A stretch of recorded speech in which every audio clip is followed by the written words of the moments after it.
Halo Sinekrip, balik lagi bareng gue Arya. Dan sekarang gue mau ngomongin film terbaru minggu ini yang diangkat dari franchise legendaris ya. Judulnya juga sama-sama ada kata legend. Jadi udah tau lah ya kalian, ini adalah film Karate Kid Legends. Kalau mau diurutin, film ini tuh berarti urutan ke-6 ya dari franchise Karate Kid yang pertama kali tayang tahun 84. Jadi buat yang belum familiar nih ya sama Karate Kid, dari tahun 84 sampai 89 itu ada 3 film, Karate Kid 1, 2, 3, dan itu dibintangin sama Ralph Macchio dan Pat Morita ya. Terus abis itu vakum kalau nggak salah ya, agak lamaan sampai akhirnya tahun 94 gitu muncul lagi dengan judul The Next Karate Kid. Tapi di sini bukan lagi Ralph Macchio ya yang jadi Karate Kid-nya, melainkan Hilary Swank. Kalau nggak salah film ini juga penampilan terakhir Pat Morita ya di franchise Karate Kid. Soalnya ya setelah film ini tuh kalau nggak salah Pat Morita itu ada lagi sebagai Miyagi, tapi ya cuman sebagai flashback aja gitu, atau special effect CGI yang ada di Cobra Kai kemarin tuh. Terus abis itu lompat lagi lebih jauh ke tahun 2010, tentu saja ada Karate Kid yang baru yang di remake ya. Judulnya adalah Karate Kid 2010 ya. Ini di remake, dibintanginya sama Jackie Chan, diperankannya sama Jaden Smith juga yang jadi Karate Kid barunya. Tapi gue tau lah kalian pasti bakal bilang ini mah Kung Fu Kid daripada Karate Kid. Tapi tenang, itu semua kalau dicari itu ada penjelasannya kok. Jadi masih masuk akal. Nanti kita bahas lah ya. Terus tidak diduga-duga, Karate Kid balik lagi di tahun 2018 ya, tapi dalam bentuk series spin-off lebih tepatnya ya, dari salah satu karakter di Karate Kid. Judulnya adalah Cobra Kai. Jadi 2 season Cobra Kai itu pertama kali diproduksi sama YouTube Red. Dulu itu YouTube Premium ya. Season 3 dan seterusnya diambil alih oleh Netflix seperti biasa ya. Jadi deh 6 season guys. Cobra Kai itu ya bagi gue adalah sebuah series spin-off yang spesial sih. Meskipun setelah diambil alih sama Netflix, plotnya itu kayak sinetron ala-ala gitu ya, tapi seru sama nostalgianya tetap ada sih. Dan itu yang menariknya sih kalau kata gue, karena Cobra Kai itu kan ngambil sudut pandang dari karakter Johnny Lawrence ya, karakter yang notabene antagonis gitu. Jadi Cobra Kai itu ngeliatin gitu, kalau namanya kesempatan kedua itu eksis men. Johnny Lawrence kenapa dulu kayak gitu tuh ada alasannya. Dan semua itu ya dibahas di series ini. Berhasil lah ngasih makna baru buat karakter Johnny Lawrence, dan juga karakternya Daniel LaRusso malah. Menarik kan? Cobain dah nonton. Ya meskipun banyak yang bilang Cobra Kai itu milking banget ya dari franchise Karate Kid, dan gue juga nggak setuju sih ya, namanya juga businessman. Tapi Cobra Kai adalah contoh yang bagus sih kata gue, gimana franchise Karate Kid itu masih bisa berkembang gitu kalau ditangani dengan benar. Karena ya menurut gue Cobra Kai itu berhasil menghormati pondasi cerita yang udah dibangun. Nah sampai akhirnya kita tiba di Karate Kid Legends ya, yang nampaknya tahu betul gitu gimana caranya untuk menghormati legacy yang udah dibangun sama Karate Kid. Kalau buat gue pribadi ya, Karate Kid Legends itu kayak Spider-Man No Way Home. Asli, serius buat gue pribadi. Spider-Man No Way Home tapi versi lebih kecil lah, lebih low key aja gitu. Ini gue gak bercanda ya, karena waktu salah satu dari 2 karakter major dari film originalnya nongol itu tuh rasanya gue kayak liat Tobey Maguire gitu sama Andrew Garfield nongol di No Way Home. Ya emang gak se-epic itu sih, cuman bagi gue yang ngikutin Cobra Kai sama Karate Kid itu tuh kayak penghormatan yang manis aja sih. Dari trailer juga kalian udah tahu lah ya karakter yang gue maksud itu siapa di sini gitu ya. Siapa lagi kalau bukan Daniel LaRusso ya. Dan di titik ini juga kalian kayaknya udah bisa nebak ya siapa satu lagi karakter yang bakal muncul. Meskipun dikit, tapi buat gue itu tetap sebuah tribut yang manis sih. Apalagi endingnya Cobra Kai kemarin kan masih nempel nih di otak gue gitu ya. Jadi gue bakal gila sih kalau mereka nggak ngajakin doi muncul di film yang pakai embel-embel subjudul legendaris ini gitu. Mereka berdua itu legend cuy. Dan ngomongin soal tribut ke film originalnya, itu juga yang gue rasain sih dari cerita yang ditawarin film ke-6 ini ya. Ya gue tahu sih kalau plot dari Karate Kid itu sebenarnya udah terlalu formulaik ya. Ya formulanya itu aja, tapi ya ketika ditonton tuh pas aja gitu. Mungkin karena waktunya tepat aja kali ya buat gue. Waktunya tepat buat nostalgia. Jadi kalau di Karate Kid yang tahun 2010 lah ya, kan ada anak Amerika pindah ke Beijing. Nah kalau di sini kan kebalikannya, ada bocah dari Beijing pindah ke Amerika, tepatnya ke New York. Namanya Li Fong. Ini diperanin sama Ben Wang ya. Dia pindah ke New York cuman sama ibunya doang. Sama kan kayak Daniel LaRusso dulu pertama kali pindah ke California ya sama ibunya doang. Terus sama juga kayak Daniel LaRusso dulu. Li Fong ini tuh udah punya pondasi basic bela diri kungfu gitu ya, which is dia belajar dari gurunya Han yang diperanin sama Jackie Chan ya, yang dulu ngajarin Dre Parker. Terus Li Fong di sini kenalan sama cewek cakep namanya Mia, tapi ternyata Mia punya mantan yang sangar dan jago karate. Ah, mirip siapa coba? Mirip kan sama Daniel LaRusso dulu. Pertama datang nggak punya teman, kenalan sama cewek. Ternyata ceweknya punya mantannya Johnny Lawrence yang sangar dan juga jago karate. Bahkan di sini ya diliatin kalau mantan si Mia ini yang namanya Connor itu punya sensei yang sangar juga. Ya ibaratnya kayak Johnny dulu punya sensei si John Chris. Ya pokoknya plotnya udah nggak ada yang baru lah buat kalian yang ngikutin franchise ini ya. Jadi kalau kalian expect ada kebaruan atau ada kejutan gitu ya di Karate Kid Legends, kalian nggak akan nemuin sih hal itu di film ini. Satu-satunya hal yang menurut gue menarik di sini tuh ada plot di mana Li Fong ngajarin bapaknya Mia buat bela diri demi ikutan turnamen tinju ala-ala lah. Ceritanya dia butuh duit ya. Nah itu menarik tuh. Apalagi bapaknya Mia ini diperanin sama Joshua Jackson. Coba di sini yang pernah nonton Dawson Creek, angkat tangan. Kalau kalian angkat tangan itu tandanya kalian udah nggak boleh banyak-banyak makan daging merah lagi ya. Momen Li Fong jadi mentor bapaknya Mia itu menurut gue refreshing sih ya. Tapi di satu sisi gue jadi nggak sabar kapan ini Li Fong ketemu sama Daniel LaRusso. Dari situ udah ketebak sih arahnya kemana ya. Li Fong akhirnya harus berantem sama Connor gitu di sebuah turnamen. Karena pas berantem di luar turnamen dia kalah mulu. Dari situ juga Han turun gunung.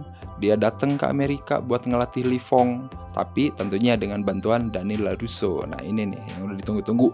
Ini adalah momen dimana Tobey Maguire asik.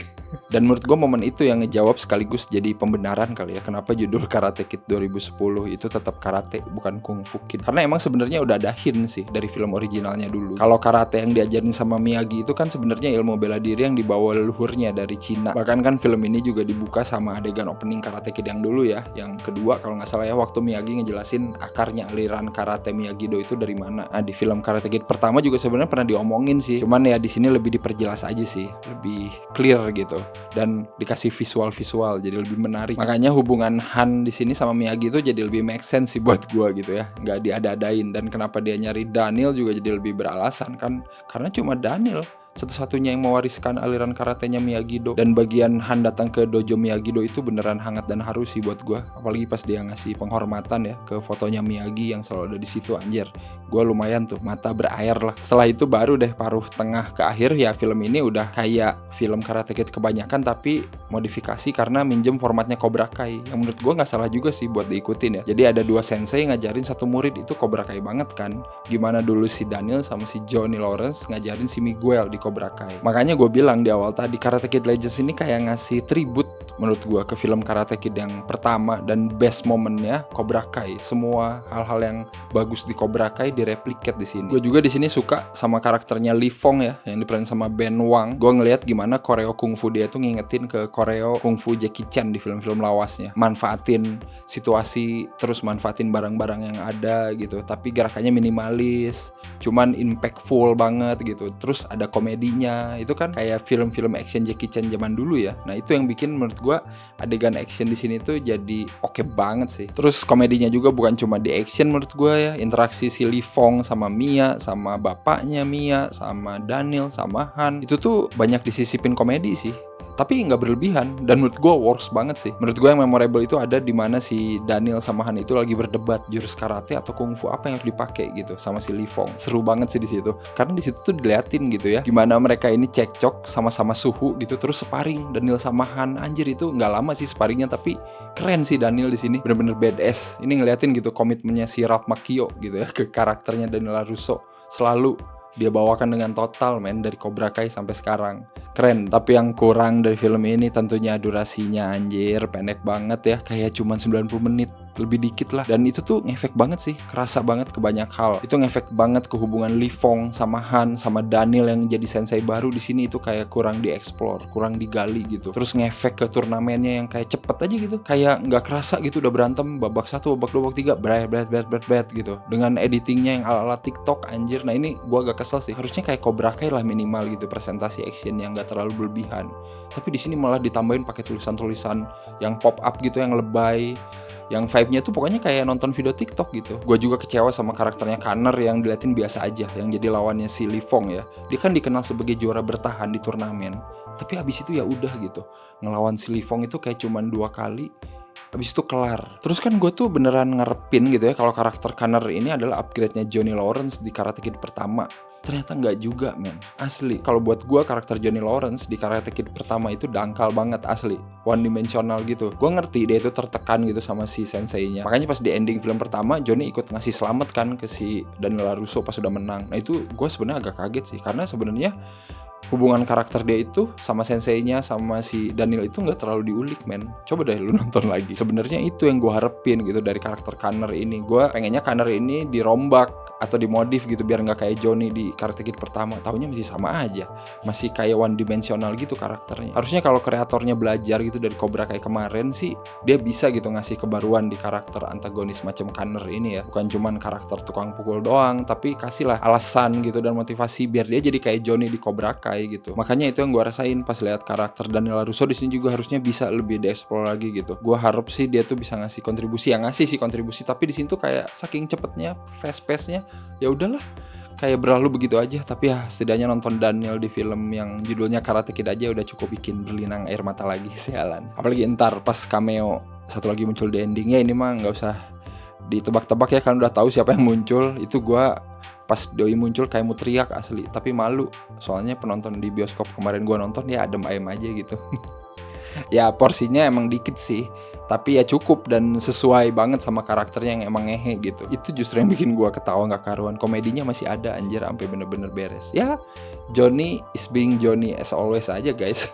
Jadi kalau mau gue kasih skor sih, tadinya gue mau ngasih 7 aja, tapi 7,5 deh gue kasih, karena ya masih bisa membangkitkan rasa nostalgia gitu ya. Meskipun treatment filmnya serba fast pace gitu dengan visual yang terlalu bikin sakit mata ala TikToknya itu gitu ya, yang bikin gue aduh nggak cocok, men. Tapi ya masih bisa lah ngasih momen feel good movie-nya itu gitu ya. Setelah keluar tuh kayak gue masih baik-baik saja, gue masih bahagia. Silakan kalian cobain aja lah nonton Karate Kid Legends ini ya, buat yang ngikutin franchise-nya terutama. Tapi saran gue sih ekspektasi jangan terlalu gede lah ya, biasa aja, normal aja asli.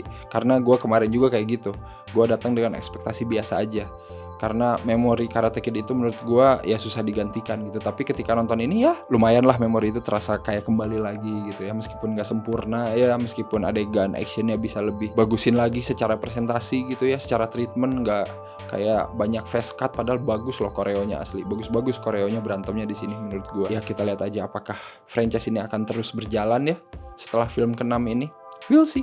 Tapi menurut kalian gimana? Silahkan komen di bawah. Dan kalian juga bisa isi skor dan review singkatnya, mau panjang juga boleh, di scorefilm.com ya. Oke, kalau kayak gitu seperti biasa jangan lupa untuk like, share, subscribe Cinecrip. Kalian juga bisa follow Cinecrip di semua media sosial. Kalian bisa join membership Cinecrip ya seperti biasa, dan beli merchandise Cinecrip juga ada. Linknya semua ada di bawah video ini. Oke, kalau gitu sampai ketemu lagi di episode-episode selanjutnya. Bye bye.